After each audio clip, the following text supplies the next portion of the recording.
dalam suatu sistem kontrol, berbasis prosesor digunakan untuk mengontrol proses produksi secara integrasi. Sistem ini terdiri dari beberapa controller yang didistribusikan secara geografis namun terhubung dalam satu jaringan komunikasi untuk mengendalikan berbagai peralatan di lapangan. Jadi di dalam sini kalian bisa mengendalikan sensor, katup, kemudian mengendalikan beberapa pompa yang ada di dalam sini, laju aliran, semua bisa kalian pantau melalui ruangan yang kecil seperti ini. Kayak ibaratnya kalian itu sebagai operator seluruh lapangan itu kalian paham, ada CCTV, semua tuh kalian atur di situ. Nah, kalau misal ditanya kapan DCS ini mulai, DCS ini ada tahun 90 sampai 970-an. Pertama kali dikembangkan dalam industri kimia. Kenapa dalam industri kimia, Pak? Karena di kimia itu nggak bisa orang langsung terjun di dalam kimia, karena baunya aja itu udah beracun di petrokimia. Nah, salah satunya minyak pun juga dia masuk sebagai industri kimia. Pengolahan minyak itu kan di teknik kimia, ada katalisnya. Nah, DCS pertama menggunakan perangkat keras, yaitu Luna, perusahaan yang dikembangkan perusahaan seperti Honeywell dan Yokogawa. Nih, Honeywell ini perusahaan bidang instrumentasi, Yokogawa juga. DCS terutama digunakan dalam industri kimia, petrokimia, proses, dan juga beberapa reaktor kimia. Ini dalam automation. Nah, industri migas merupakan salah satu sektor yang memiliki kompleksitas tinggi dan operasionalnya, melibatkan proses keberlanjutan dan kontinuitas, membutuhkan tingkat keamanan yang maksimal, seiring berkembangnya dengan teknologi tuntutan akan efisiensi keamanan yang lebih tinggi. DCS ini hadir sebagai solusi revolusioner sistem untuk memungkinkan kontrol proses dilakukan secara terdistribusi, namun tetap terintegrasi di mana setiap unit memiliki controller sendiri yang terhubung dengan satu jaringan komunikasi. Ini contohnya. Jadi di dalam DCS itu bentuknya itu nih, dia ada gambar mulai dari aliran pipa, tangki, kemudian proses apa yang diolah di dalamnya, itu sudah bisa kita menggunakan DCS yang di sini. Nah, ini tampilan komputer ataupun yang disebut dengan tampilan manusia bisa berinteraksi dengan perangkat keras. Makanya disebut dengan human machine interface. Interface itu ya tadi sebagai bentuk dia berkomunikasi dengan mesin itu gimana caranya. Nah, komponen utama dari DCS ini biasanya ada engineering workstation, ada ruang control room, ada banyak komputer, kemudian ada controller yang bakal mengatur setiap sensor dan beberapa komponen-komponen lainnya. Nah, ini banyak, nih ini bisa dilihat gambarnya, controller, ada komponen utama DCS, input-outputnya, kemudian ada communication network, jaringannya mau pakai apa dia. Kemudian komponen utamanya ini bisa kita buat sebagai sensor atau disebut dengan sensor lapangan. Kemarin ini ada pressure, ada temperatur, macam-macam ya. Ini sensor, alat-alat ini biasanya digunakan di lapangan. Nah, aplikasinya, contoh DCS di sektor hulu migas, itu salah satunya sebagai emergency shutdown. Jadi kalau ada apa-apa atau kecelakaan yang di lapangan, itu dia bisa mematikan ataupun mematikan sistem yang bekerja secara otomatis. Kemudian kalau ada namanya fire gas detection. Jadi dipasanglah sensor gas dan sensor api di mana dia mendeteksi apabila ada sesuatu yang terjadi di dalam proses sektor hulu migas. Nah, di situ dia akan bisa membaca dan memprediksi ini apakah ini suatu risiko dari kecelakaan atau seperti apa, dia akan membaca itu. Kemudian ada namanya personal safety system. Jadi dia sebagai sistem personil yang aman gitu, safety.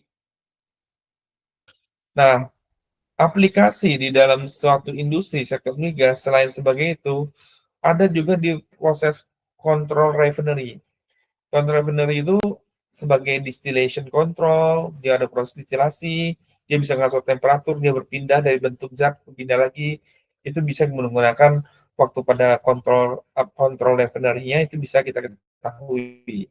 Kemudian pada control action itu ada, Kemudian ada heat exchanger, jadi dia menukar panas juga bisa menerapkan DCS sebagai pemantau heat exchanger control. Kemudian pressure and flow control, ini juga ada. Ini menjadi poin penting ketika kita melihat bahwa sistem ini bisa diterapkan di sektor hilir migas. Nah, aplikasi sektor hilir migas itu yang ketiga ada di namanya tank farm management. Jadi dia mengatur tangki yang ada di salah satu kilang-kilang apapun itu. Misalnya sebagai inventory control, temperature monitoring, kemudian level measurement, dan juga transfer operation. Nah, itu kita lihat. Nah, terus keunggulannya apa sih DCS ini, Pak? Kalau kita pakai DCS, salah satu poin penting di dalam sektor industri migas itu adalah keamanan. Jadi kalau kalian masuk orang K3, lingkungan, safety, safety, safety, safety, itu semboyannya. Safety first, gitu. Nah, safety first ini berupa apa? Pengurangan insiden kecelakaan kerja, respon cepat terhadap kondisi bahaya, pencegahan kecelakaan proses, proteksi aset dan pekerja.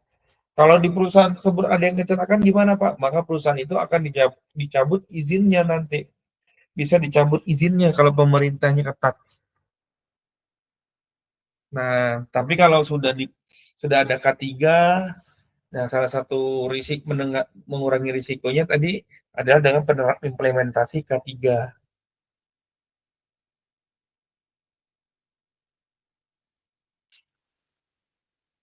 Nah, terus selain itu di dalam keunggulan DCS yang lain, tadi kan sudah kita lihat di sini ada transfer operation. Nah, di sini kita akan lihat namanya keunggulan implementasinya. Keuntungannya pertama, biaya operasi itu lebih murah. Kita bisa pakai sensor lebih cepat daripada kita menyuruh orang untuk berjalan 1 kilometer atau 200 kilo, di mana itu sebagai tempat plannya tertanam itu lebih mahal. Lebih baik kita pasang sistem di mana bisa kita pantau dan monitoring, itu lebih hemat. Walaupun kelemahannya juga ada.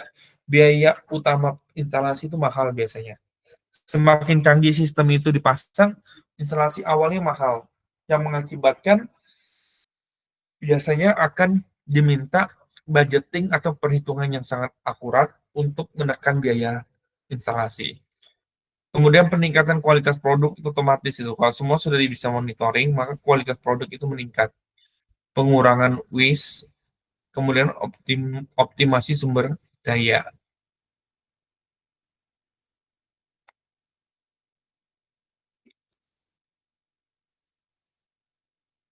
Di dalam integrasi DCS dengan beberapa sistem, integrasi dengan SCADA itu bisa berupa dengan remote monitoring, telemetry, wet area control, field device management.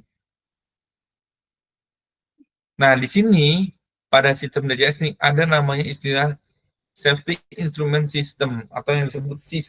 SIS ini bisa digunakan untuk keamanan instrumentasi sistem, mulai dari emergency shutdown, fire and gas system, proses shutdown, dan safety interlock. Nah, ini tren dan perkembangan DCS di migas. Ada industrial Internet of Things, jadi semua sudah pakai wireless sensor, edge computing, cloud integration, big data, dan analitik. Terus sudah menggunakan AI. AI ini dan machine learning ini sebagai apa, Pak? Sebagai predictive maintenance control, process automation, dan pattern recognition, serta decision support. Ini semua program yang dibuat untuk bagaimana sih perkembangan trennya. Dia udah menggunakan AI, mulai dari proses optimasi, pattern recognition, dia sudah mulai bicara mesin itu bisa seotomatis mungkin bisa mengurangi masalah-masalah yang terjadi di dalam industri minyak dan gas.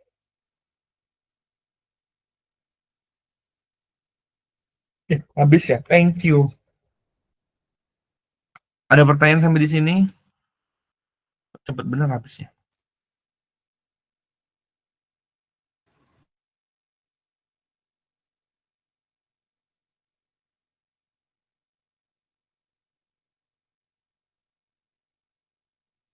Oke, ini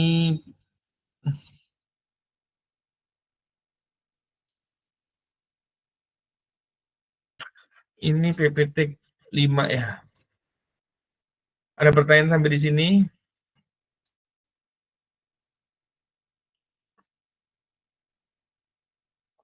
Jadi di dalam suatu industri, khususnya minyak dan gas, DCS ini tidak hanya sebagai sistem otomasi, tapi juga sebagai sistem mitigasi ketika dia ada ada suatu kendala yang mungkin terjadi pada field kalian di lapangan. Jadi bisa sebagai penyelamat ataupun sebagai pengaman pada saat orang-orang bekerja di sistem tersebut. Seperti itu. Nah, jika ada yang ingin bertanya, silakan. Jadi DCS, ada HMI. Apa kepanjangan HMI? Human Interface. Human Machine Interface. Oke, Human Machine Interface. Nah, pada pertemuan ini aplikasi KADA sudah. Nanti pertemuan ke-6 kita masuk ke arsitektur. Pertemuan 7 kita kuis.